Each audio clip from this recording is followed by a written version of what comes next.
నాగర్ కర్నూలు జిల్లా కల్వకుర్తి తిలక్ నగర్ కాలనీలో జరిగినటువంటి ఘటనతో ఒక్కసారిగా పట్టణమంతా విషాద ఛాయలు చోటు చేసుకున్నాయి. ఇక ముఖ్యంగా ఇప్పటికే తల్లి కూతురు డెడ్ బాడీని జిల్లా ప్రభుత్వ ఆసుపత్రి కల్వకుర్తి ప్రభుత్వ ఆసుపత్రికి తరలించారు. ఎగ్జాక్ట్గా మనం అదే లొకేషన్లో ఉన్నాం. మనం చూస్తున్నటువంటి ఆ మార్చురీ దగ్గరనే అలా కుటుంబ సభ్యులు విలపిస్తున్నారు. మొత్తం కాలనీ మొత్తం కూడా విలపిస్తుంది. ఆ కుటుంబాన్ని మేము చూడలేకపోతున్నామని బాధలో వాళ్ళు కన్నీటి పర్యంతమవుతున్నారు. ఒకవైపు కొడుకు ప్రాణాలతో కొట్టుమిట్టాడుతున్నాడు ఐసీయూలో. ఎంతో అన్యోన్యంగా ఉండేవాళ్ళు, పిల్లలు చాలా బాగా చదువుకునేవాళ్ళు. ఇదంతా కూడా చాలా కన్నీటిని తెప్పిస్తుంది. ప్రతి ఒక్కరి హృదయాలను కూడా కలిచివేస్తుంది. భర్త అటాచ్మెంట్ ఆ రేంజ్లో ఆమె అటాచ్మెంట్స్ అనేది ఆమెతో పెట్టుకోవడం అనేది నిజంగా ఆమె రాసిన లేఖ చదివితే ఎవరికి కూడా కన్నీళ్ళు లాగవు. ఎందుకంటే ఈరోజు మనం ఇక్కడ చూస్తున్న వీళ్ళందరూ కూడా కృష్ణవేణి టాలెంట్ స్కూల్కు సంబంధించినటువంటి ఉపాధ్యాయులు. వీళ్ళంతా ఆ పిల్లలు 2nd క్లాస్ నుంచి అక్కడే చదువుతున్నారు. ఇద్దరు కూడా చాలా షార్ప్గా ఉండేవారు. అమ్మాయి ప్రధానంగా మెయిన్గా షార్ప్గా ఉండేది. ఎందుకంటే అమ్మాయి చదువులో, అదేవిధంగా మర్యాదలో, సంస్కారంలో అందరితో చాలా అన్యోన్యంగా ఉండేది అని చెప్పి కూడా వాళ్ళు చెప్తున్నారు. ఈరోజు స్కూల్ కూడా హాలిడే ప్రకటించారు వాళ్ళంతా కూడా. ప్రజెంట్ మనతో వీళ్ళని చూడవచ్చు. అసలు నిజంగా ముగ్గురు చనిపోతామనుకున్నారు, కానీ ఇద్దరిని మాత్రమే ఆ దేవుడు తీసుకెళ్లాడు. మరొక వ్యక్తి ప్రాణాలతో కొట్టుమిట్టాడుతున్నారు. సరే ఏంటి సార్, ఆ పిల్లలు ఎలా ఉండేవాళ్ళు? ఒకవైపు మేఘన కానీ అసిత్రామ్ ఎప్పటి నుంచి మీ పాఠశాలలో చదువుకునేవారు? దాదాపు 2nd క్లాస్ నుంచి వాళ్ళిద్దరు మా స్కూల్లోనే చదువుతున్నారు. వాళ్ళు వచ్చేసి అమ్మాయి వచ్చేసి 8th క్లాస్ చదువుతుంది, అబ్బాయి వచ్చేసి 10th క్లాస్. రీసెంట్గానే గత ఆదివారమే టూర్ నుంచి 5 days టూర్కి వెళ్ళి, వైజాగ్ టూర్కి వెళ్ళి రావడం జరిగింది. వాళ్ళు కూడా చాలా మంచిగా మాతో కలిసిమెలిసి ఎంజాయ్ చేశారు. సో ఆ గుర్తులన్నీ గుర్తుకొస్తున్నాయి. అలాగే క్లాస్లో కూడా ఒక ఇన్నోసెంట్ స్టూడెంట్స్ వాళ్ళు మాకు. ఈవెన్ 8th క్లాస్లో కూడా మంచి క్లెవర్ స్టూడెంట్, మంచి చదివేది, ప్లస్ రెస్పెక్ట్ ఇచ్చేది. ఆ శ్రీరామ్ అనే అబ్బాయి కూడా చాలా ఇన్నోసెంట్గా ఉండేది. వాళ్ళకు అన్యం పుణ్యం తెలియదు, పాపం అమాయకంగా ఉండేవాళ్ళు. సో అమ్మాయి కోల్పోవడం చాలా బాధగా ఉంది. ఎస్పెషల్లీ పెద్దవాళ్ళు ఆలోచన చేసి అది ఇలాంటి రిపీట్ కాకుండా చేస్తే నెక్స్ట్ జనరేషన్కి ఇబ్బందికి వెళ్లకుండా ఉంటుందనేది మా అభిప్రాయం. సో ఇలాంటి సంఘటన జరగడం దురదృష్టకరం, ఊహకందనేటువంటి నిజం ఇది. చూస్తున్నాం మనం, వాళ్ళని చూడవచ్చు. నిజంగా ఆడవాళ్ళకు ఆ ప్రేమ అనేది ఏంది, అసలు తల్లి ప్రేమ అనేది వాళ్ళకు నిక్కచ్చిగా కనపడుతుంది. వాళ్ళ కళ్ళలో నుంచి చూస్తున్నాం. మొత్తం దుఃఖం, బాధ అంతా కూడా టీచర్లే వాళ్ళు. అయినప్పటికీ కన్న తల్లి కన్న కూతురు కోల్పోతే ఏ విధంగా ఉంటుందో ఒక ఆడవాళ్ళకు మాత్రమే తెలుసు. వాళ్ళే అనుభవిస్తారు ఆ బాధను. ఎవ్వరు కూడా అనుభవించలేనటువంటిది ప్రపంచంలో. టీచర్స్ దుఃఖం ఆగడం లేదు ఎవరికి కూడా. ఎందుకంటే ఆ పిల్లలు వాళ్ళతో ఉన్నటువంటి మంచి బాండింగ్ అట్లా ఉంది. పిల్లలతోన ఆ టీచర్స్కు బాండింగ్ అట్లా ఉంది. కాబట్టి ప్రతి ఒక్క టీచర్ కూడా కన్నీరు మున్నీరు అవుతున్నారు. ఇక్కడ టీచర్ను చూద్దాం. అసలు వీళ్ళు కూడా అసలు ఎట్లా ఉండేవాళ్ళమ్మ? 5 days టూర్ వెళ్ళినప్పుడు నా పక్కలోనే కూర్చుంది అమ్మాయి. లాస్ట్ టైం మొత్తం 5 days కల్వకుర్తికి వచ్చేంత వరకు నా పక్కనే కూర్చుంది, సైలెంట్గా ఉంది. మమ్మీకి 2 times కాల్ చేస్తా అని ఫోన్ తీసుకుంది సార్ నా దగ్గర, చేసింది, మాట్లాడింది, సైలెంట్గా ఉండేది, మంచిగా. ఇప్పుడు ఎట్లా అనిపిస్తుంది అమ్మా? నిజంగా రాలేరు మీ స్కూల్కు రాలేరు అని పోతున్నాం సార్, చాలా బాధగా ఉంది, తట్టుకోలేకపోతున్నాం. సో నిజంగా మనం వాళ్ళను అడగకూడని విషయాలు. కానీ ఇదంతా మనం ఎందుకు చెప్తున్నామంటే భవిష్యత్తులో ఇలాంటి నిర్ణయాలు ఎవరైనా తీసుకోవాల్సి వస్తే ఖచ్చితంగా ఒక నిమిషమైనా సరే ఆలోచించాలి. పిల్లల భవిష్యత్తును దృష్టిలో పెట్టుకొని పిల్లల కోసం బతకాలి, పిల్లల కోసం ధైర్యంగా ఉండాలి అనేది. కానీ ఇక్కడ సిస్టమ్ అట్లా లేదు. ఆమె ఏంటి మేడం? 2nd క్లాస్ నుంచి చెప్పండి మేడం. చాలా సెన్సిటివ్ అమ్మాయి, చాలా డీసెంట్, క్లాస్లో కూడా చాలా బాగా ఉండేది, చదువులో కూడా చాలా మంచిగా చదివేది.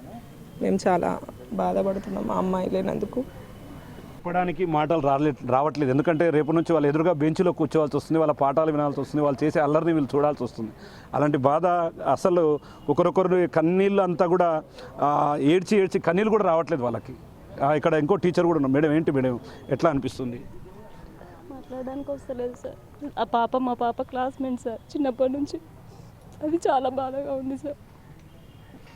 సో నిజంగా మనం కూడా వాళ్ళని క్షమించమని చెప్పి అడగాల్సినటువంటి అవసరం ఉంది. ఎందుకంటే ఇలాంటి టైంలో మనం ఆ భర్త చనిపోవడంతో ఆమె మానసికంగా కుంగిపోతూ వస్తుంది. 15 రోజులుగా చాలామంది ఉన్నారు, వారి కుటుంబ సభ్యులు ఉన్నారు, వారికి సంబంధించిన వాళ్ళు మనోధైర్యం చెప్తున్నారు. ఇక్కడ ఈ అద్దెకు సంబంధించినటువంటి వీళ్ళు కూడా వీళ్ళకి బంధువులు అవుతారు. వాళ్ళు కూడా చెప్పారు, అద్దె కట్టాల్సినటువంటి అవసరం లేదు, మేమే ఉన్నాం మీతో, మీరంతా కూడా సంతోషంగా ఉండు అని చెప్పి కూడా అద్దెకు సంబంధించి ఈ భవనం ఎవరైతే ఉందో ఆ యజమాని కూడా ఆమెకు ధైర్యం నూరిపోశాడు. అయినా కూడా ఆమె ఆన్లైన్లో డెలివరీ చేయించుకొని ఒక పాయిజన్కు సంబంధించి ఒక పాయిజన్ను ఆన్లైన్లో డెలివరీ చేయించుకునింది. ఆన్లైన్లో డెలివరీ చేయించి నిన్న మధ్యాహ్నం కేక్ కట్టింగ్ తర్వాత ఈ ఘటన చోటు చేసుకున్నట్లుగా మనకు తెలుస్తుంది. అయితే పక్కనే ఉన్న వాళ్ళు అసలు ఏం జరిగిందన్న కోణంలో కూడా వాళ్ళని కూడా అడుగుదాం, వాళ్ళు కూడా చెప్తారు.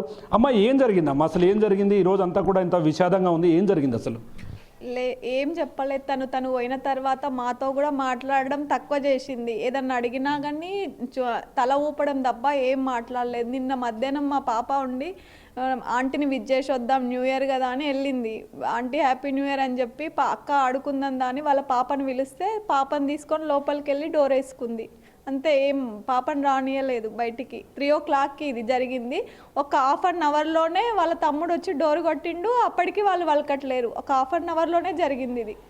అమ్మ ఎట్లా ఉండేవాళ్ళు? అంటే మీరు ఎన్నేళ్ళుగా కలిసి ఉంటున్నారు, మీరు పక్కపక్కలే ఉంటున్నారు, ఈరోజు వాళ్ళు లేరన్న విషయం తెలిస్తే నిజంగా మీ కళ్ళలో కూడా నీళ్ళు వస్తున్నాయి, ఎలా అనిపిస్తుంది? అసలు మా పిల్లలు మా పాప ఎవరితోటి కలవదు, కానీ ఆంటీతోటి చాలా ఉండేది. ఏదన్నా నన్ను తిట్టడం అట్లాంటివి చేస్తే అవును ఆంటీ మా మమ్మీ ఇట్లనే చేస్తుంది, మా మమ్మీ ఇట్లనే ఉంటుందని అసలు ఎంత ఆ పాప కూడా మొన్న నైటు ఆంటీ మనం 3 months అవుతుంది ఆడుకుందాం రా ఆంటీ అని కిందికి వెళ్ళి 10 o'clock వరకు కిందనే ఉండేసి వచ్చినాం. అసలు వాళ్ళు లేని లోటు మేము మర్చిపోలేకపోతున్నాం. రాత్రి అసలు ఇంట్లో ఉండాలంటే మాకు ధైర్యమే సరిపోలేదు. అంటే నిజంగా భార్య భర్తలుగా ఉన్నప్పుడు వాళ్ళు ఎట్లా ఉండేవాళ్ళం? వాళ్ళు చాలా మంచిగా ఉండేవాళ్ళు. అసలు ఒక్కసారి కూడా కొట్లాడుకోకుండా ఎప్పుడు నవ్వుకుంటూనే ఉండేది. నవ్వులే వినిపించేది. మేము మా పని అయిపోయిన తర్వాత ఇక్కడ ఉన్న ఇంకో అక్క నేను తను ముగ్గురం రాక బయటికి మాట్లాడుకుందామంటే కూడా తను వచ్చి ఏం చేస్తున్నావు ఏందంటే మీరు ఇట్లనే మాట్లాడతారు, మీరు ఇట్లనే ఉంటారని మాట్లాడేది. అంత ఫ్రీగా ఉండేది.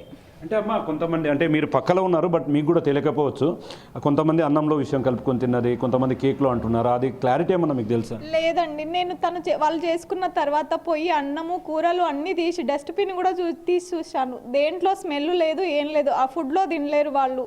ఏదో కేక్ పీసులు తెచ్చుకొని కేక్లోనే తిన్నామని చెప్తున్నారు. పాప కేక్ పీస్ పాప తిన్న తర్వాత తల్లిది కూడా పాపనే సగం పీస్ తిన్నదని. మొత్తంగా ఇప్పుడు చూస్తున్నామమ్మా, ఈరోజు నిజంగా ఈ పక్కనే ఉండేవాళ్ళు ఉదయమే మీతో కలిసి మాట్లాడుకునేవారు. సెలవు రోజుల్లో ఇక్కడే అంతా కలిసి కూర్చొని మాట్లాడుకునేవాళ్ళు.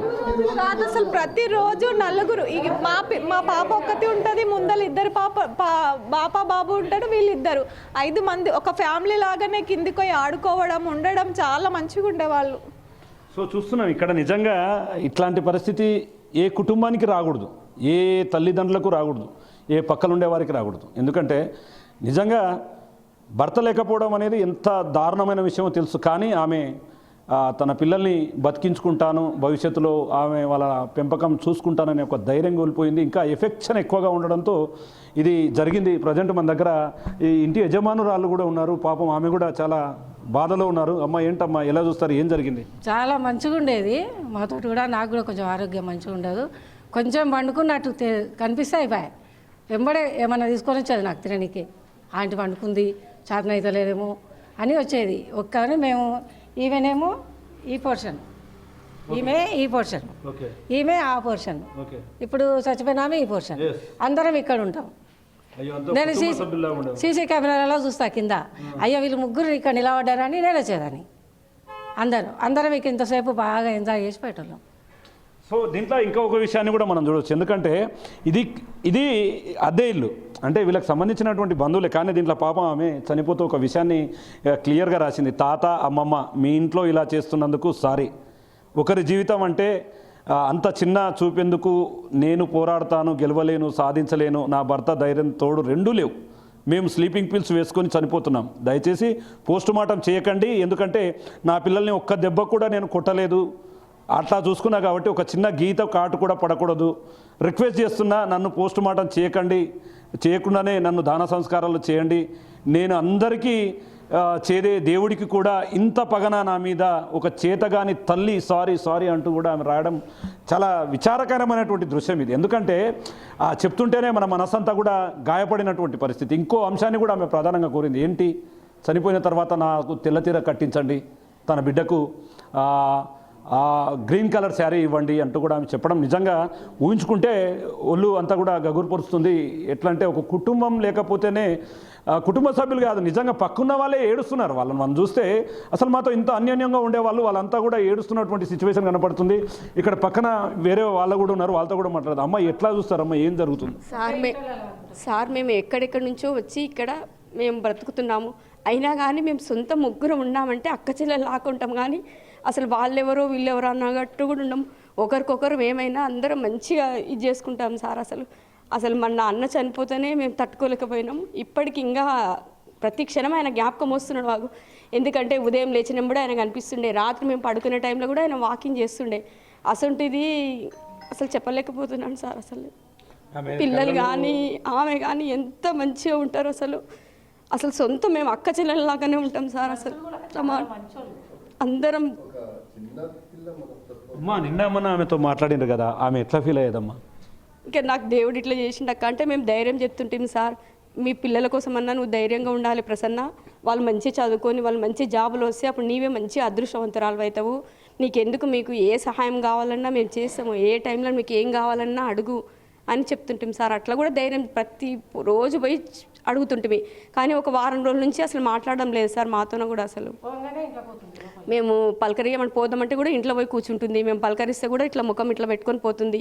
ఇంకా మాకు కూడా ఆమెకి ఎంత బాధ ఉందో అని మేము కూడా ఏం అనట్లేదు సార్. ఈ మధ్యన ఇంకా ఊకే పలకరిస్తున్నాం, బయట నుంచే మాట్లాడుతున్నాం సార్. ఇంకా సో నిజంగా ఆమె సొంత బంధువు కాదు, అయినప్పటికీ ఆమె లోపల బాధను చూడొచ్చు మనం. నిజంగా ఇంత ఎఫెక్షన్ ఉంటుందా?